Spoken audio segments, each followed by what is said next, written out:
Good evening, class. We're going to spend not a lot of time, but just a few minutes going over some specifics you may want to review before you take the final. Just to kind of go down through my notes, make sure you understand the concepts of takeover terminology.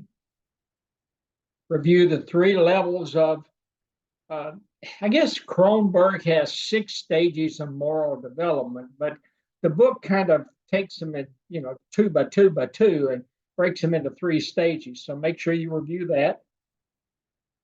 Make sure you review KLD's dimensions from metrics to measure corporate social performance, or CSP. Sometimes people call it CSR, corporate responsibility, but make sure you understand KLD's approach and the metrics. Think about the general influences on work behavior. And I guess Kurt Lewin supposedly is the father of social psychology. He puts forth some information for you in the text. Then Herbert Simon talks about decision biases.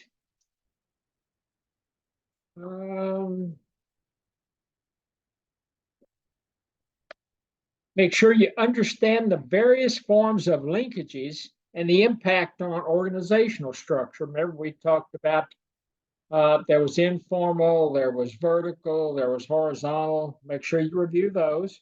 Make sure you review the types of organizational structure and understand the unity of command principle. So just to go back to the types of organizational structures, remember we had simple, we had functional, which in healthcare, most of the organizational structures are functional. We have multi-divisional. You'll have some multi-divisional structures even within a functional structure. So take a national health plan. They may have a multi-divisional structure, but embedded in that multi-divisional, they're going to have some functional structures. You have matrix like you have at United. And then there's bureaucratic, so make sure you understand that, and make sure you understand how the unity of command principle is impacted by each of those organizational structures. Why is there a need for control systems, and what are the different types? Remember, we talked about those. Go back and review Michael Porter's The Diamond Model. He talked about, what do you remember what he talked about? Demand conditions, factor conditions, related and supporting industries, company strategy, company structure, rivalry. And here's where we're talking about international markets. And then also on the international markets, don't forget to review the types of strategies. You've got multinational, multi-domestic, global, transnational. A lot of information there in the text about, and in the videos that I recorded, talking about the international strategies. And then we went through some options for entering new countries' markets. You can export, you can do a wholly owned subsidiary, there's franchising, there's licensing, joint ventures, strategic alliances. Remember, all of them, we went through them in that video, and it's, there's pros and cons for both, depending on which the company feels most comfortable with. And then when we talked about corporate level strategies, there were some concentration strategies that we went through: market penetration, market development, product development. Make sure you understand the difference between horizontal integration and vertical integration. Typically, horizontal is you're talking about the same industry. Vertical, you're talking about different areas of the supply chain. So vertical goes up, horizontal goes out.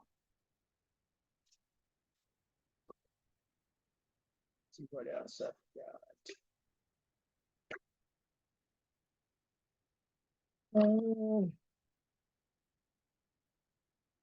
You've got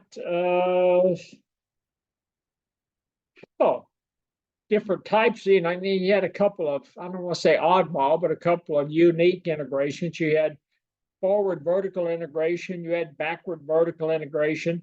And then it got down to diversification strategies. And remember, there was a related diversification and you had an unrelated. Make sure you understand the difference between those two. And then also think about, I think the text called it portfolio strategy or portfolio planning, and go back and review that Boston Consulting Group matrix, the BCG matrix. And then lastly, in that chapter, make sure you understand when companies are forced to get smaller. You've got retrenchment, restructuring, diversification discount, liquidation. And then lastly, you've got modules 11 and 12, which are, again, goes back to the text that I showed you, and I've actually got it, the PDF version out there loaded for you. It's the Principles of Scientific Management. Frederick Winslow Taylor's the author. That's what at least the paperback version looks like. And again, you've got a PDF version that I found out on the internet, and I've got it loaded out there for you. And again, it's an easy read. I can't remember, 73 or 4 or 5 pages, and it's probably one of the most useful books that I read while I was in graduate school. I had to read Art of War, I had to read that, I had to read Wealth of Nations and Adam Smith, but that book, all in all, especially if you're going to get into the leadership capacity, that's a great text to use, and you'll find that it's going to serve you well as you go forward. Because you talk about Frederick Taylor's the father of scientific management. Must be a pretty good book. Academy of Management said it was the most influential strategic management book of the 20th century. So it's got a lot going for it. Whether you like him or not, Frederick Taylor, I mean, he was ahead of his time. He focused on efficiencies. He kind of had that one best approach or one best strategy, and I don't know. And in today's society, that's still what you're pushing for, is that one best strategy, that one most efficient strategy. But at the same time, you want to kind of look at some alternatives. Make sure you understand the 4 principles of Taylorism. Again, his 4 principles are considered, or you hear them referred to in the industry as Taylorism.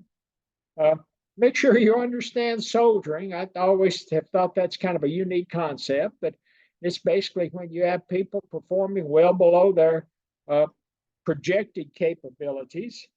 And the thing about Taylor is, Taylor got a lot of pushback from manufacturing CEOs that didn't want to make the changes that he suggested. A lot of pushback from unions. Workers didn't like it. I mean, it was the expectation that Taylor puts forth to drive efficiencies. It just did not work well in that day and age, because the unions had a stranglehold on a lot of manufacturing and industrial type entities. But again, ahead of his time, probably might not have been the most likable guy. I don't know, but a lot of pushback. But at the same time, he revolutionized the approach to scientific management. And with that, that's your review. And you should be, if you study and you go over and review these items that I went through today, you should do pretty well on the final. I'll talk to you later.